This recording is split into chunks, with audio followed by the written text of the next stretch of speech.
So this talks a little bit more about focusing that survey on who, helping you to figure out who your target market is, because it's going to be the people who like your salsa recipe or love it, and so you want to ask about them. You know, are they people who really like hot and spicy, or are they people that like it because it's milder?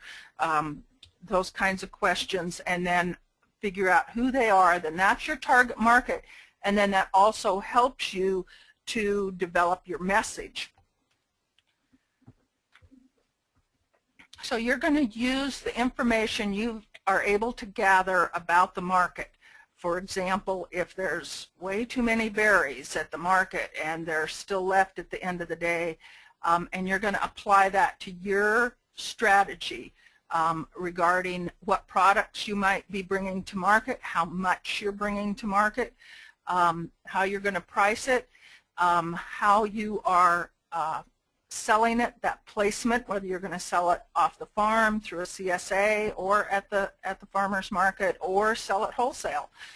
And if you're going to need to do some promoting, what kind of signage and advertising or personal contacts that you might need to make. So that unique selling advantage, how well is it that what you're bringing to market meets your customers' highest needs? Are they getting the experience they want? So I know Diane has customers who come to her farm, and that is part of the experience of bringing the kids out, seeing where the food comes from, and that's part of the whole selling advantage that she has that's fairly unique in her market.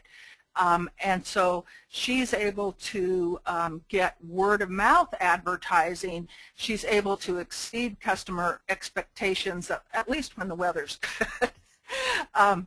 And so if you're jotting some notes down, think about what your unique selling advantage might be for a particular crop. Maybe you're able to bring something to market earlier in the season. Maybe yours looks better. Maybe you're doing a little bit extra with the packaging, something that is helping you get the better prices. So now we're going to talk about pricing strategy.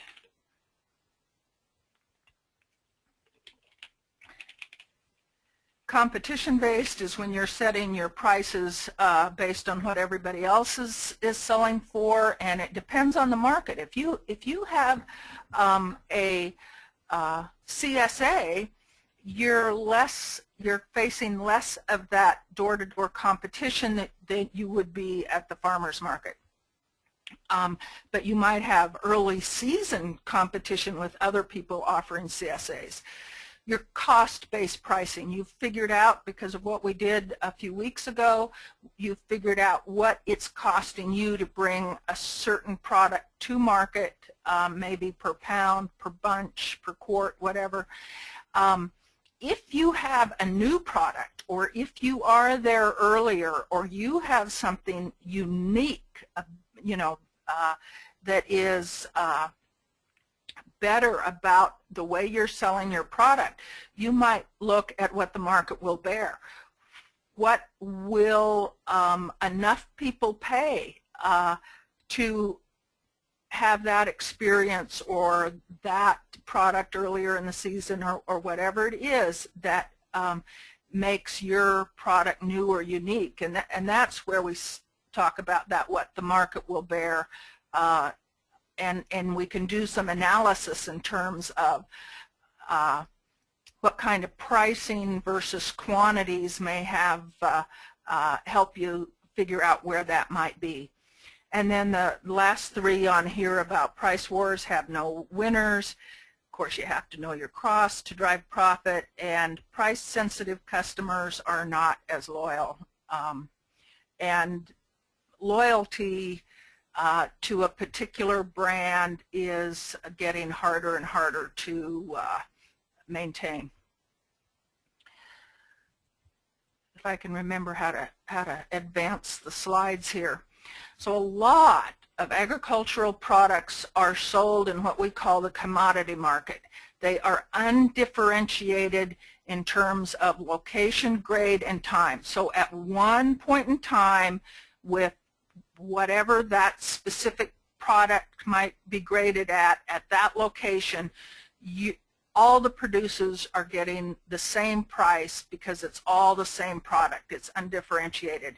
And your choice selling in that market is to take the price or not. So it is very, very difficult for small farmers to compete in that market because they do not have those economies of scale that the big guys do. So by specializing your product and place, it allows you to set the price. And I mean, you can't be way out of the ballpark with what everybody else is selling it for, but if you're competitive, if you've got a unique selling advantage, then that's going to be to your advantage. Also, one of the things I want to remind people is that if you are considering, you know, I can get so much more at the farmer's market for my berries versus selling them to the company that makes juice out of them or freezes them, the commodity price, you do have to factor in your additional cost of marketing that way, because you do have the costs of transporting the product. You've got the advertising. You might have to pay somebody to be there all day. You might have to be packaging different. So there's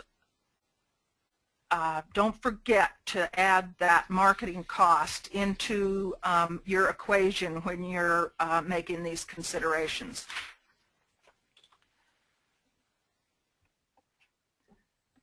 So pricing is a big deal.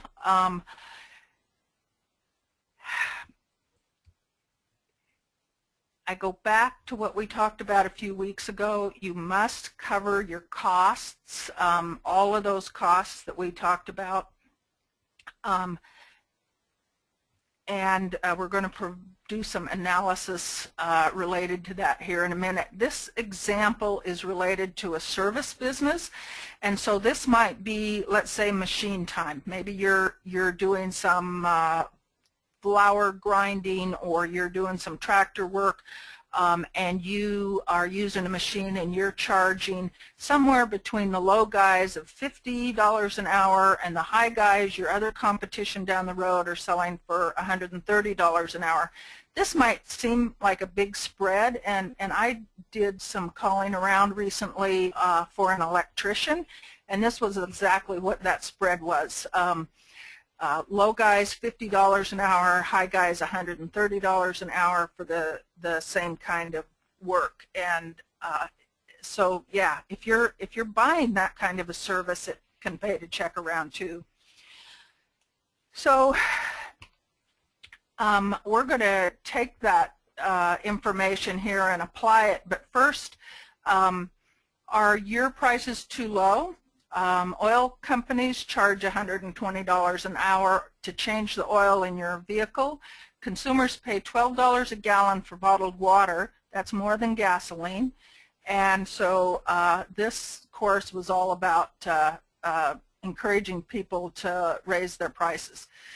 So back to that example of the low guys at 50, the high guys at 130, and you're somewhere in the middle. Let's say you're charging $85 an hour, and you have done all your costing, and typically your cost per hour is $70, so you're making $15 an hour profit. And let's say you do this work either for 100 customers for an hour, or more likely 100 hours. So your earnings, your profit, is $1,500 for that time period, maybe a month. If you were to raise your rate $10 an hour from 85 to 95, and your cost stays the same, so we're just examining the price here. We're not examining the expenses, or and in a moment we'll be talking about how much you sell. So by raising the price $10 an hour, you go from $15 per hour profit up to $25 per hour profit. Let's say because of that increase, you lost some customers. So you could lose 40% of your customers or your hours, be down to 60 instead of 100, and still earn that $1,500 because you're multiplying it by that $25 profit per hour rather than the 15. In reality, for this example, they're saying that you'd only lose 3% of your customers. So at 97 hours or customers, you're going to have $25 an hour profit. That pushes your profit up to $24 or $25 for the month. Almost $1,000 more a month earnings. Now, normally I would ask for questions at this point, but we'll wait till the end for questions. So there are different types of pricing methodologies, and some of them are based on competition. The one that might be that we're going to examine a little more closely here is a cost plus pricing. And so we've talked previously about cost of goods sold. That's the cost of bringing your product to market, plus your overhead expenses, which are the fixed expenses, plus that profit, or the ROI stands for return on investment.